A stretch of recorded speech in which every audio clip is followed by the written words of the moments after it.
Let's get right into it. Number 5. The sweet spot of controlled terror. You paid $20 for a ticket, you sat in a sticky floored theater, and you willingly watched a pale, creepy little girl crawl out of a television set, knowing full well you'd be checking behind your own shower curtain for a week. Why? Because your brain, that beautiful malfunctioning organ, has a built-in paradox. It craves safety, but it gets bored of it. It needs a little spice. And the spice, in this case, is fear. But not just any fear. We're not talking about the genuine gut-wrenching terror of seeing your bank account balance after a spontaneous online shopping spree. No, this is a specific, curated kind of scare. It's the thrill of the roller coaster that you know has a 99.9% safety rating, or the horror movie that you can pause to go get more popcorn. This is the sweet spot, the space where you feel the jolt of adrenaline, the quickening pulse, the sharp intake of breath, all while the logical part of your brain is whispering, you are in zero actual danger, you absolute donut. It's a biological cheat code. You get to experience the intense, visceral high of a survival response without any of the pesky running for your life parts. You're basically tricking your body into giving you a free, albeit weird, energy drink. Number 4. The afterglow of the cool-down hug. So you've just been chased by a chainsaw-wielding maniac through a haunted house attraction, your heart is trying to punch its way out of your ribcage, and you burst out the exit into the mundane, well-lit safety of the real world. What happens next? A wave of euphoria. This isn't just relief, it's a potent chemical cocktail your brain serves up as a reward for surviving your self-imposed ordeal. During the scary experience, your body went into full red alert mode. The amygdala, your internal alarm system, triggered a cascade of stress hormones like adrenaline and cortisol. Your body diverted energy to your muscles, sharpened your senses, and prepared for a fight. But then, the threat vanishes. The maniac takes off his mask and asks if you had fun. And your system, now flooded with these powerful chemicals with nowhere to go, starts to metabolize them.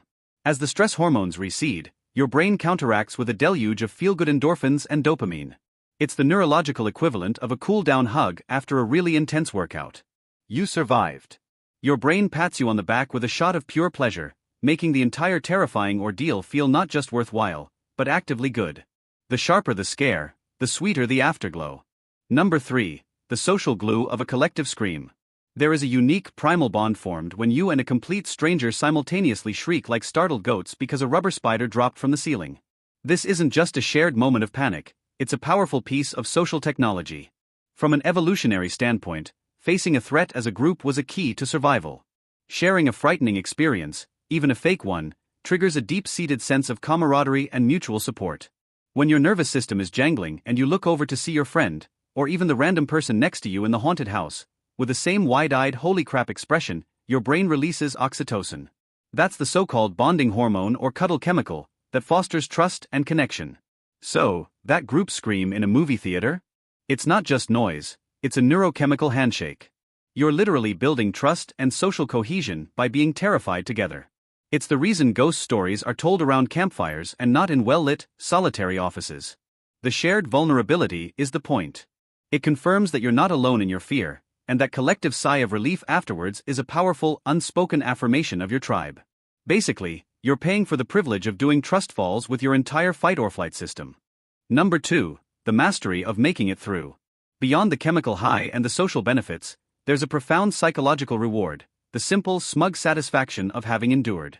You stuck it out. You didn't close your eyes during the scene in Hereditary, okay, maybe you peeked through your fingers. You didn't chicken out and take the early exit at the haunted asylum. This taps directly into a core psychological need for self-efficacy, the belief in your own ability to handle challenges and exert control over your environment.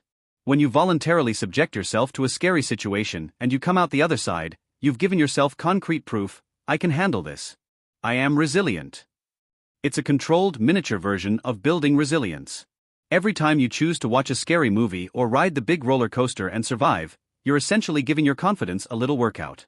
You're building a mental portfolio of evidence that says, see? I faced the fake monster and I was okay. This feeling of mastery is incredibly empowering. It's a narrative you build for yourself, not as someone who is fearless, but as someone who is brave enough to face fear and come out victorious, even if victorious just means you manage to sleep with a light off for only one night. Number 1. The reboot button for a boring reality. Let's be honest, daily life can be a soul-crushingly predictable loop. You wake up, you scroll, you work, you eat, you sleep, and then you do it all over again.